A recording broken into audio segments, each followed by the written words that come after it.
Hello everyone, আসসালামু আলাইকুম। সবাইকে ঈদ মুবারক। তো আজকে ঈদের তৃতীয় দিন, আজকেও যাচ্ছি বেড়াতে।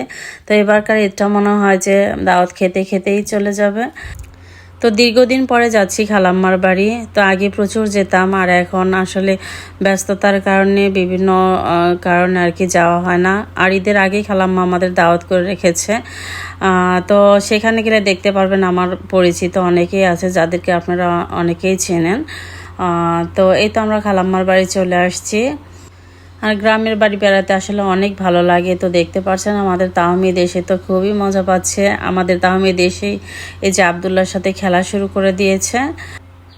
আর এদিকে আমাদের মেহেরনিগারকে খালাম্মা সব কিছু ঘুরে ঘুরে দেখাচ্ছে, তার বাড়ির সব কিছু সুন্দর করে ঘুরে ঘুরে দেখাচ্ছে। আর এই তো দেখতে পাচ্ছেন পরিচিত মুখ আমাদের বেলা আপা, আমাদের আফাজ ভাই আসছে। আর এই বেলা আপা হচ্ছে খালাম্মার বড় মেয়ে। তো আসছে, আমাদেরও দাওয়াত করেছে খালাম্মা। তো আমরা আজকে এখানে দাওয়াত খাবো। তো আমাদের খালাম্মার ছেলের বউ মনিরা আমাদের জন্য অনেক কিছু আয়োজন করেছে। এদিকে আরের মাছ রান্না করেছে, ইলিশ মাছ রান্না করেছে, গরুর মাংস, খিচুড়ি, ভাত রান্না করেছিল। তো আমরা সবাই খুব তৃপ্তি সহকারে খেলাম। আর এদিকে যে আমাদের মেহেরনিগার খাচ্ছে, আমাদের মুরাদ খাচ্ছে, আর মনিরা পরিবেশন করতেছে।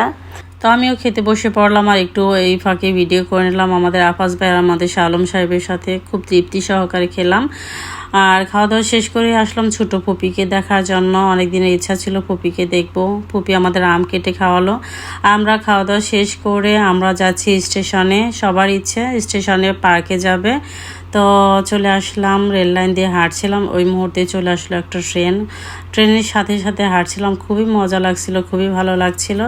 আর এই তো দেখতে পাচ্ছেন আমরা দুজনে হাত ধরে হাঁটছি। তো আমরা পিছনে পড়ে গেছি, সবাই কিন্তু এগিয়ে গিয়েছে। রেল লাইন দিয়ে এভাবে হাত ধরে হাঁটতে কিন্তু খুবই মজা লাগে, কিন্তু খুব ভয়ও লাগে কখন কোন দিক থেকে ট্রেন চলে আসে। তো আমরা অনেক পিছনে পড়ে গেছি। একটা ট্রেন এসে একেবারে আমাদের বেড়া দিয়ে দিল, আমরা তো একেবারে আটকা পড়ে গেলাম।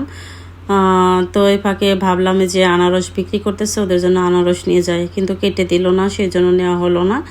আর এদিক থেকে আমি কিছু বাদাম কিনে নিলাম ওদের জন্য।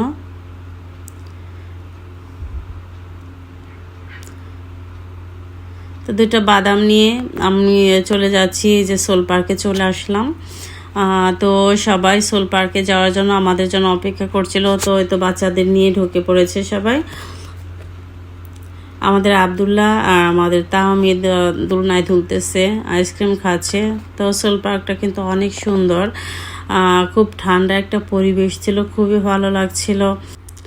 আর আমি এসে আফাজ ভাইকে একটা বাদামের প্যাকেট দিলাম, সে বসে বসে বাদাম চিবোচ্ছে। আর আমি আমার মেয়েটাকে সব কিছু ঘুরে ঘুরে দেখাচ্ছিলাম। আর আমরা সবাই একত্রে একটু বসলাম, একটু গল্প করলাম, একটু মজা করলাম। তো খুব সুন্দর একটা পরিবেশ ছিল, খুব ঠান্ডা এবং খুব শান্ত পরিবেশ ছিল, লোকজন তেমন ছিল না। তো আমরা মানে ঘুরে সব কিছু দেখে খুবই মজা পাচ্ছিলাম। এই তো হরিণের কাছে একটু দাঁড়িয়েছি, আর আফাজ ভাই বললো ছবি তুলবে। তো আফাজ ভাই আমার সাথে একটা ছবি তুলতে চাইলো, সেজন্য যে আমি ছবি উঠিয়ে দিলাম। আর আমাদের আফাজ ভাই আসলে ছবি তোলার অভিজ্ঞতা যে নাই তাতে বুঝতে পারলাম। আর এদিকে বসে আমরা ছবি তুলছিলাম, তো আমাদের ফ্যামিলি ফটো উঠালাম। তো দেখতে পাচ্ছেন আমরা ট্রেন জার্নি করতেছি, মনে মনে আমরা সিলেট যাচ্ছি, সবাই খুবই খুশি। আমরা 30 টাকা টিকিটে আমরা সিলেট যাচ্ছি, বাচ্চাদের মতোই মজায় আছি, আনন্দে আছি। তো সামনেই ইচ্ছে আছে আমরা সিলেট যাব এভাবে ট্রেনে চড়ে। তো খুবই ভালো লাগছিল। তো আমাদের ট্রেন জার্নি শেষ। তো 30 টাকা টিকিটে ট্রেন জার্নি করে কিন্তু আমরা খুব মজাই পেলাম, সবাই মিলে খুবই মজায় সময় কাটালাম। আর দেখতে পাচ্ছেন আর কি বাঘে হরিণ ধরেছে, মনে হচ্ছে জীবন্ত। আর এদিকে আমার বোর্ডে ওঠার খুবই ইচ্ছা, আমি এখন বোর্ডে উঠবো, পানিতে ভাসবো। তো খুবই মজা লাগছিল। আর চারিদিকে একটা প্রাকৃতিক একটা পরিবেশ, খুবই ঠান্ডা এবং শান্ত একটা পরিবেশ, খুবই ভালো লাগছিল। তো কিছু সময় বোটে চড়ে বেড়ালাম, বিকেলবেলাটা খুবই ভালো লাগছিল। আর এদিকে রাত হয়ে গিয়েছে, আমি আর বেলা আপা দোলনায় দুলতেছি। তো আসলে পার্কে আসলে সবাই মনে হয় বাচ্চা হয়ে যায়, আমরাও বাচ্চা হয়ে গিয়েছি, মনের ইচ্ছাগুলো আর কি পূরণ করতেছি। আসলে দোলনায় দুলতে কিন্তু খুবই মজা লাগে, আমার কাছে খুবই ভালো লাগে। তো জোরে জোরে একটু দুলছিলাম, খুবই ভালো লাগছিল। আমাদের বেলা আপা তো মানে খুব হাসছিল। তো দুজনেই মনে হয় বাচ্চা হয়ে গিয়েছে, এরকম খুব দোলনায় দুললাম। তো সোল পার্ক থেকে বের হয়ে আমরা বসে পড়লাম কিছু খাওয়ার জন্য। এখানে ফুচকা ঝালমুড়ি পাওয়া যায়, তো আমরা ঝালমুড়ি খাচ্ছিলাম। এখানে ঝালমুড়িটা অনেক মজা ছিল, সেজন্য বারবার এনে আমরা সবাই খাচ্ছিলাম। খুবই মজার ঝালমুড়ি বানিয়েছিল। তো দেখতে পাচ্ছেন একটা শেষ হতে না হতে আরেকটা করে আর কি প্লেট দেওয়া হচ্ছে এখানে, আমরা সবাই মিলে খাচ্ছি। আর এদিকে ফুচকা বানাচ্ছে, আমাদের আফাজ ভাই ফুচকা খাবে, সেজন্য আর কি ফুচকা বানাচ্ছে। আর আমি দেখাচ্ছিলাম এখানে কিভাবে ফুচকা বানায়। তো দেখতে পাচ্ছেন একটু ডাবরি দিল, তার সাথে একটু শসা, কাঁচামরিচ, পেঁয়াজ কুচি দিয়েছে, আর একটু চিলি ফ্লেক্স আর ডিম। দেখতে পাচ্ছেন কি পরিমাণ ডিম দিছে, একেবারে একটু ডিম দিছে। তো আর তেঁতুলের টক, মানে একেবারে পাতলা টক। আমার মানে বানানো দেখে আর খাওয়ার ইচ্ছা নাই।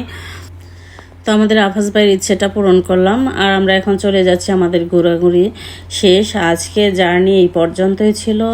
তো আমাদের আজকের ভিডিওটা কেমন লাগলো অবশ্যই কমেন্ট করে জানাবেন। ভালো লাগলে অবশ্যই একটা লাইক দিয়ে দিবেন এবং আমার চ্যানেলটিকে সাবস্ক্রাইব করবেন। সবাই ভালো থাকবেন, দেখা হচ্ছে নেক্সট ভিডিওতে। আল্লাহ হাফেজ।